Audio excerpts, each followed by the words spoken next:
नमस्कार, मैं डॉक्टर संगीता कुजूर आज आप लोगों के साथ चीनी सामंतवादी व्यवस्था के चर्चा को आगे बढ़ाने जा रही हूँ। पिछले वीडियो में मैंने चीनी समाज में सामंतवादी व्यवस्था पर चर्चा किया था। उस पर मैंने कन्फ्यूशियस दर्शन शब्द का बार बार जिक्र किया था। तो आज आप लोगों के सामने कन्फ्यूशियन वैल्यू सिस्टम या कन्फ्यूशियस मूल्य प्रणाली पर प्रकाश डालने जा रही हूँ। कन्फ्यूशियस दर्शन वह अवधारणा थी, खासकर राज्य के बारे में। सम्राट और अधिकारों का जो शासन था वह कानूनी व्यवस्था से कहीं अधिक गुणों पर आधारित व्यवस्था होनी चाहिए, इस अवधारणा के अनुसार। इस चर्चा को आगे बढ़ाने से पहले मैं कन्फ्यूशियस पर कुछ प्रकाश डालना चाहूंगी। कन्फ्यूशियस का जन्म चीनियों के अनुसार 551 ईस्वी पूर्व और मृत्यु 479 ईस्वी पूर्व माना जाता है। इन्होंने अलग अलग क्षेत्रों में कार्य किया था, जैसा कि यहाँ पर लिखा हुआ है। गोदाम प्रबंधन का कार्य, अध्यापन का कार्य, दंड देने के लिए अधिकारी के रूप में कार्य, सामाजिक कानून व्यवस्था के लिए अधिकारी के रूप में कार्य इन्होंने किया था। साथ ही इन्होंने कई साहित्य की रचनाओं में भी अपना योगदान दिया और जो अपना राजनीतिक दर्शन है या अपने विचार है उनका प्रचार प्रसार करना आरंभ किया। इसके लिए उन्होंने व्यापक तौर पर यात्राएं की और शिष्य बनाए। बाद में धीरे धीरे क्या हुआ कि अपने जो भी विचार थे उनको संकलित रूप दिया गया और इसी को बाद में कन्फ्यूशियस दर्शन का रूप दिया गया। और यही बाद में धीरे धीरे इनके जो अनुसरण करता थे वो बढ़ते गए, फॉलोअर बढ़ते गए। इससे जो ये विचार था वो एक कन्फ्यूशियस संप्रदाय का रूप धारण कर लिया।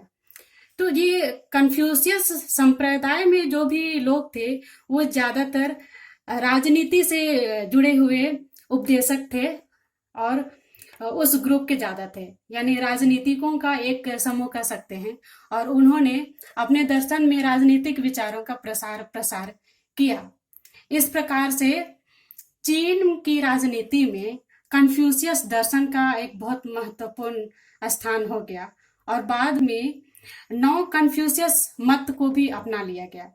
नौ कन्फ्यूशियस मत में नई बहुत सारी चीजें थी और यह जो मत था वह 11वीं सदी में स्थापित किया गया था, जो चीन के सम्राट थे चाओ तुंग के समय में 1016 से 1073 ईस्वी आसपास। इसमें नया क्या था? इस विचार में नया था, इसमें निरंकुश तत्व को समाहित किया गया। राज्य की जो निरंकुशतावाद की जो अवधारणा थी इस मत में समाहित किया गया। यही धीरे धीरे आगे जाके सार्वभौमिकतावाद का रूप धारण किया।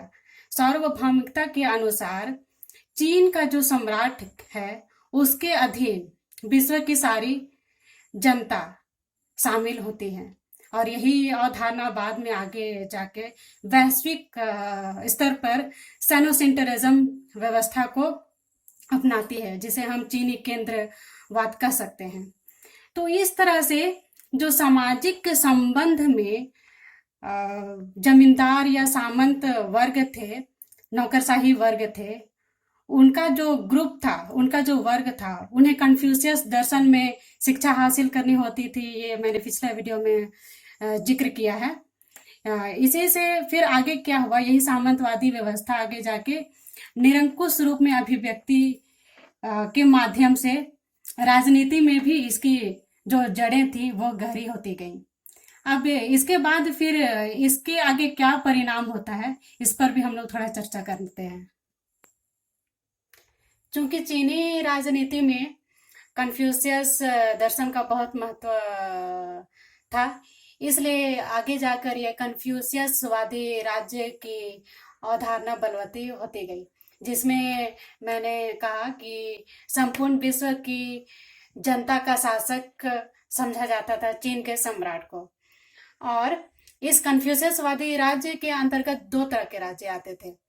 एक साम्राज्यिक प्रतिनिधि रहते थे एक राज्य में, जिन्होंने अधीनता, चीन की अधीनता स्वीकार कर ली हो और प्रतिनिधि के रूप में कोई एक प्रतिनिधि रहता था।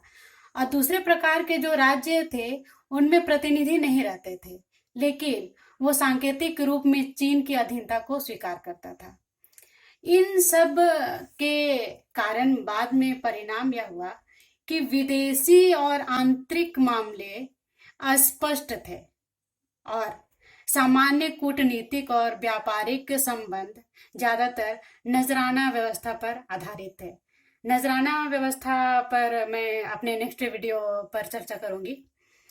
साथ ही आंतरिक की स्थिति बहुत मजबूत होते गई, क्योंकि इसमें कन्फ्यूशियस दर्शन को बहुत महत्व दिया जाता था और राज्य के लिए जो भी समर्पण की भावना थी उस पर कन्फ्यूशियस दर्शन से संबंधित शिक्षा दिए जाते थे। धीरे धीरे चीनी जो थे अपने को सभ्य समझने लगे और गैर चीनी को असभ्य समझने लगे। कन्फ्यूशियस मूल्य प्रणाली पर चर्चा करने के बाद हम इस निष्कर्ष पर पहुंचते हैं कि कन्फ्यूशियस दर्शन गुणों पर आधारित एक विचार थी। बाद में धीरे धीरे राजनीति में यह गहरी होती गई और इसमें निरंकुशवाद का समावेशन हुआ और धीरे धीरे चीन को पूरा वैश्विक स्तर पर चीनी सम्राट को सबसे ऊपर माने जाने लगा और दूसरे जो देश थे उनको असभ्य माना जाने लगा। इस तरह से कन्फ्यूशियन वैल्यू सिस्टम या कन्फ्यूशियस मूल्य प्रणाली के बाद आगे चीनी केंद्रवाद की अवधारणा सामने उभर कर आती है, जिसको हम सेनोसेंटरिज्म भी कह सकते हैं। इस सेनोसेंटरिज्म पर मैं अपने नेक्स्ट वीडियो पर चर्चा करूंगी। इसके लिए आप मेरे वीडियो से बने रहिएगा। आपको ये वीडियो अच्छा लगता है तो आप इसे लाइक और शेयर ज़रूर करें और आप चाहें तो मेरे चैनल के कमेंट बॉक्स में जाकर कमेंट भी कर सकते हैं और मेरे चैनल को सब्सक्राइब भी कर सकते हैं। धन्यवाद।